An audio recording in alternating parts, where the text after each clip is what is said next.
یزید کی لشکر جو امام حسین کے مقابلے میں آیا، امام حسین کے لشکر کی تعداد 72 تھی، تو یزید نے 22,000. مجھے بتائیے 72 کا 22,000 سے کوئی مقابلہ ہوتا ہے؟ عمر بن سعد نے پھر عبید اللہ ابن زیاد کو لکھا کہ 22,000 بندے تھوڑے ہیں، کچھ بندے زیادہ بھیج. تو عمر بن سعد کو عبید اللہ ابن زیاد کہنے لگے کہ تو پاگل تو نہیں ہو گیا، 72 کے لشکر کا 22,000 بھیجا، اور کتنا بھیجوں؟ تو اس نے کہا تمہیں یہ نہیں پتا یہ لوگ کون ہیں؟ یہ مولا علی شیر خدا کی اولاد ہے. ان میں ایک ایک شخص ایسا ہے جو 1,000 کے مقابلے میں لڑنا جانتا ہے. نبی پاک نے دعا مانگی تھی، یا اللہ میرے گھر والوں کو زیادہ روزی نہ دینا، انہیں ایک وقت روٹی دینا، ایک وقت کی بھوک دینا.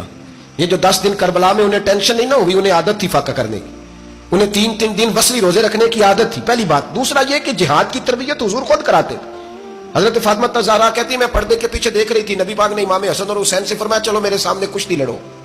تو دونوں حضرات آپس میں جب کشتی لڑنے لگے تو نبی پاک نا امام حسن کو کہتے ہیں حسن حسین کو ٹانگوں سے پکڑو، حسن حسین کو پیچھے سے پکڑو. جب نبی پاک بار بار امام حسن کو بتا رہے تھے تو سیدہ پیچھے سے بول پڑی، کہنے لگی یا رسول اللہ آپ چھوٹے کو بتائے، آپ بڑے کو بتا رہے ہیں، بڑا تو پہلے 11 مہینے بڑا ہے، تو آپ چھوٹے کو بتائے بڑے کو بتا رہے. تو فرمایا فاطمہ تو چپ کرنا، جو میں دیکھ رہا ہوں تو نہیں نہ دیکھ رہی، ایک کو میں بتا رہا ہوں دوسرے کو جبریل امین بتا رہے ہیں. تو یہ حضور نے اپنے سامنے ان کی تربیت کی، ٹریننگ. ہوا یہ کہ یزید جب امیر بنا نا، 2-3 چیزیں ہوتی ہیں جب کسی بندے کو قابو کرنا ہوتا ہے، 2-3-4-5 چیزیں ایسی ہوتی ہیں جس سے بندہ قابو آتا ہے. تو اس نے بھی فوری طور پہ یزید نے دیکھا میرے لیے مسئلہ کیا بن سکتا ہے. ولید بن عتبہ اس وقت مدینے کا گورنر تھا. یزید نے اس کو خط لکھا کہ امیر عرب کا رواج آج بھی ہے کہ جب تک نئے خلیفہ کی بیعت نہیں ہو جاتی پرانے کے انتقال کی خبر ہی نہیں دیتے، اس کو رکھے رکھتے ہیں. یہ ان کا طریقہ ہے. وہ کہتے ہیں کہ ولی عہد اچھی طرح قبضہ کر لے پھر بتائیں گے. حضرت امیر معاویہ کا وصال ہو گیا، بتایا نہیں. یزید نے اب کیا کیا، کیونکہ بڑا چلاک آدمی تھا، بڑا شاطر تھا، بڑا تیز تھا، اس نے ولید کو خط لکھا، کہنے لگا کہ فوری طور پہ عبداللہ ابن عباس کو بلاؤ اور اسے کہو میری بیعت کریں. یہ جو بیعت ہوتی تھی نا، یہ بھی سن لے کیا ہوتی تھی. یہ بیعت حلف ہوتا تھا کہ میں اللہ رسول کے نام پہ حلف دیتا ہوں کہ میں یزید کی اطاعت کروں گا، میں اس کے خلاف کوئی بغاوت نہیں کروں گا. یہ بیعت لوگ سمجھتے ہیں کہ بس ہاتھ پکڑنے کا نام بیعت تھا. اس بیعت کا متبادل جمہوری ملکوں کے اندر ووٹ آیا ہے. تو کہا بیعت کرے. حضرت عبداللہ ابن عباس کو بھی بلاؤ، عبداللہ بن زبیر کو بھی بلاؤ، امام حسین کو بھی بلاؤ. امام حسین آدھی رات کے وقت بیٹھے تھے مسجد نبوی میں، چونکہ 5 نمازوں کی آپ امامت کرتے. امام حسین نماز پڑھا کے عشاء کی بیٹھے تھے. جناب عبداللہ بن زبیر، عبداللہ بن زبیر کون تھے؟ یہ نبی پاک صلی اللہ علیہ وسلم کی پھوپھی پوتے تھے اور جناب صدیق اکبر کے نواسے تھے. حضرت عبداللہ بن زبیر اور جناب زبیر بن عوام عشرہ مبشرہ صحابی ہیں، ان کے بیٹے تھے. بہت زیرک آدمی تھے، یہ بھی امام حسین کے پاس بیٹھے. عبداللہ ابن عباس بھی تھے جو حضور کے چچا کے بیٹے ہیں، اس امت کے پہلے مفسر ہیں قرآن پاک. یہ لوگ بیٹھے تھے. تو ولید نے ایک بندہ بھیجا، اس نے آ کے کہا جناب آپ کو گورنر صاحب نے بلایا ہے. تو عبداللہ بن زبیر کہنے لگے حسین اس وقت بلانے کی بات سمجھ میں نہیں آئی. تو امام حسین بڑے بصیرت والے تھے، اللہ نے بصیرت دی تھی. کہنے لگے عبداللہ آپ کو سمجھ نہیں آئی، مجھے سمجھ آ گئی. امیر معاویہ وصال کر گئے اور یہ ہمیں جو بلایا گیا ہے نا، یہ یزید کی بیعت کے لیے بلایا گیا ہے. تو کہا پھر آپ آدھی رات کو نہ جائیں، آپ کے لیے خطرہ ہوگا. تو امام حسین فرمانے لگے خطرہ حسین کو نہیں ہوتا. نے کہا پھر بھی آپ مہربانی کریں ذرا احتیاط سے جائیں. تو جناب عبداللہ ابن زبیر نے، عبداللہ ابن عباس نے 14 بندے نیزے دے کے تلواریں دے کے امام حسین کے ساتھ بھیجے اور کہا کہ امام حسین اگر اس نے کوئی غلط ملت بات کی نا، زبردستی بیعت کرنے کا کہا، تو آپ بس کوئی ایک بات اونچی آواز میں کر دینا، یہ سپاہی پیچھے آ جائیں گے. امام حسین ان 14 بندوں کو لے کے گورنر ہاؤس پہنچ گئے. جب آپ وہاں پہنچے اس نے بتایا، اس نے کہا جی حضرت امیر معاویہ انتقال کر گئے اور آپ نے یزید کی بیعت کرنی ہے. تو امام حسین فرمانے لگے میں چھپ کے بیعت نہیں کروں گا، مجمع لگاؤ، جمعے والے دن اعلان کرو، جو طریقہ ہے حضرت ابوبکر صدیق کا، جو طریقہ ہے حضرت عمر فاروق کا، جو انداز حضرت عثمان غنی کا ہے، جو مولا علی کا ہے، سرے عام اعلان کرو. اگر ساری دنیا یزید کی بیعت کرے گی تو میں بھی تیار ہوں. تم مجھ سے بیعت لے کے پھر لوگوں کو بتانا چاہتے ہو کہ حسین بیعت ہو کر رہے ہیں تو تم کیوں نہیں کر رہے؟ میں عام آدمی نہیں ہوں، لہذا چھپ کے بیعت نہیں کرتا. جب یہ بات کی نا تو ولید بڑا نرم دل تھا اور امام حسین کی شان کو جانتا تھا. وہ جانتا تھا یہ نبی پاک کا خاندان ہے. اس نے کہا جی مجھے تو حکم تھا، باقی آپ حضور کے نواز ہیں، میں کر کچھ. وہاں ایک بڑا بدبخت شخص بیٹھا تھا، عبد الملک بن مروان. وہ ولید سے کہنے لگا کہ اگر حسین آج تمہارے ہاتھ سے نکل گئے تو تمہارے لیے بہت بڑا مسئلہ کھڑا ہو جائے. انہیں جانے نہ دینا، یا بیعت کراؤ یا ان سے کہو جنگ کے لیے تیار ہو. تو امام حسین رضی اللہ تعالیٰ عنہ کے کانوں میں آواز گئی تو فرمانے لگے ابن مرجانا، اگر تیرے اندر جرت ہے تو آ سامنے حسین کے، اس کے کانوں میں باتیں نہ کر، کانا پھوسی نہ کر، باہر آ میدان میں، شرارت نہ کر، باہر آ، میں تمہیں ابھی بتاتا ہوں کہ حسین سے مقابلہ کرنے کا انجام کیا ہے.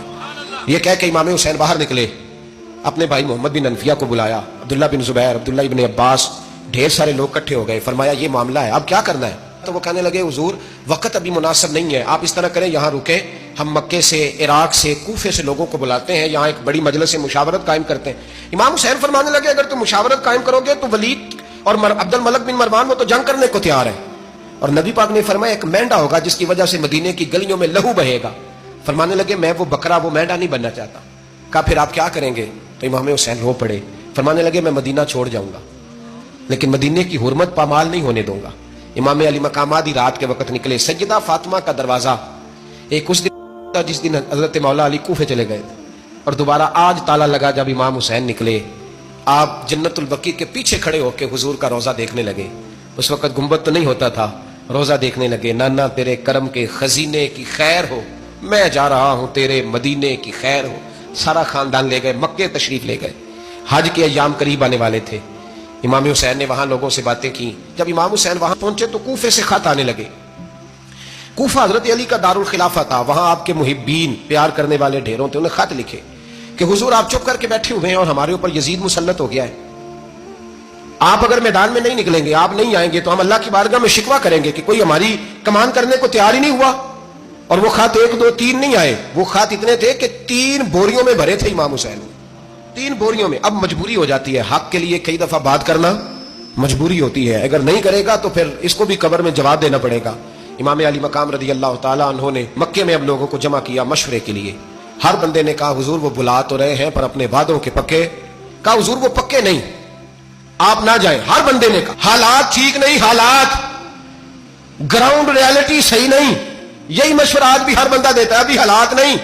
اتنے خراب حالات کبھی نہیں ہوئے تھے جتنے امام حسین کے دور میں تھے، لیکن فرمایا میں دین کے خلاف غلط حکمران کو مسلط ہونے کی اجازت، بول کے بتائیے، بول کے، غلط حکمران کو مسلط ہونے کی اجازت مزاحمت کروں گا، مخالفت کروں گا۔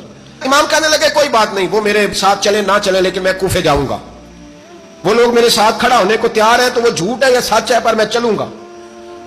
جب امام علی مقام نے اصرار فرمایا تو جو آپ کے قریبی صحابہ کرام کی اولادیں تھی ساری، یہ بھی اب بیماری ہے، کچھ لوگ کہتے ہیں جی صحابہ نہیں ساتھ چلے، تو میں کہتا ہوں اہل بیت نبوت کے تو کل افراد 21 تھے، تو 72 میں باقی اولادیں کس کی تھی؟ وہ ساری صحابہ کی اولادیں تھیں، وہ سارے۔ پتہ نہیں کیوں اس طرح کا فلسفہ بیان کیا جاتا ہے جس میں حالات خراب ہو۔ حضرت سیدنا امام علی مقام کو جب بہت زیادہ کہا گیا نا تو امام حسین رضی اللہ تعالیٰ عنہ نے فرمایا چلو میں ایک کام کرتا ہوں، مسلم بن عقیل کو بھیجتا ہوں، حضرت علی کے بھتیجے ہیں، امام حسین رضی اللہ تعالیٰ عنہ کے چچا کے بیٹے ہیں، حضرت عقیل کے صاحبزادے مسلم بن عقیل بڑے سمجھدار آدمی تھے، معاملہ فہم تھے، بڑے جری تھے، اتنا زبردست مشورہ کم لوگ دیتے ہیں جتنا حضرت مسلم بن عقیل دیتے تھے۔ ان کو بھیجا گیا کوفے۔ اب اس میں بڑی تفصیل ہے، وہ اپنے 2 بچے بھی لے گئے۔ جب وہ کوفے پہنچے نا تو کوفے پر جناب نعمان بن بشیر کی حکومت تھی، آپ گورنر تھے اور اہل بیت سے بڑی عقیدت رکھنے والے، نرم رویہ۔ عبید اللہ ابن زیاد کوفے کا گورنر نہیں تھا، یہ کسی اور علاقے کا۔ جب آپ وہاں پہنچے تو نعمان بن بشیر نے دیکھا کہ حضرت مسلم بن عقیل آئے ہیں تو لوگ دوڑے ان کی بیعت کرنے، بھاگے، اتنے لوگ جمع ہوئے کہ ایک دن میں 17,000 آدمی نے بیعت کر لی۔ کتنے بندے جی؟ 17,000 آدمی ایک دن آیا۔ اب وہ جو امام مسلم بن عقیل کے وہاں نعرے لگانے والے تھے کہنے لگے حضور یہ پہلے دن کی کارکردگی ہے، 2-4 دن میں دیکھیے کیا ہوتا ہے۔ 2-4 دن میں کیا ہوا؟ 40,000 آدمی نے بیعت کر لی۔ اب وہ 40,000 بندہ تیار ہو گیا۔ ادھر سے جو یزید کے وفادار تھے انہوں نے خط لکھا یزید کو کہ تو نے بڑا نرم آدمی گورنر بنایا ہے اور 40,000 بندہ چلا گیا حسین کی طرف، اگر ایک دن مسلم بن عقیل اور رہے تو جو تمہارا گورنر بیٹھے ہیں نا جناب نعمان بن بشیر، ان کو گورنر ہاؤس سے نکال کے مسلم بن عقیل قبضہ کر لیں گے، تو چپ کر کے بیٹھا ہے۔ یزید بڑا تیز تھا، اس نے ایک آدمی گھوڑے پہ دوڑایا۔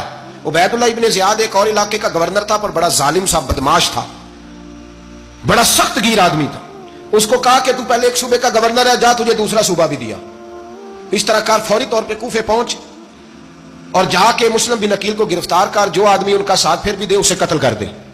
اس نے کیا کیا؟ وہ آدھی رات کو آیا، منہ چھپایا، جبہ پہنا، لوگ سمجھے امام حسین آ گئے، بہت سارے لوگوں نے اس کے نعرے بھی لگائے۔ وہ چپکے سے داخل ہوا اندر، اور چپکے سے داخل ہو کے اس نے سب سے پہلا کام یہ کیا کہ نعمان بن بشیر رضی اللہ عنہ کو معزول کیا، کوفے کے گورنر اس پہ قبضہ کیا۔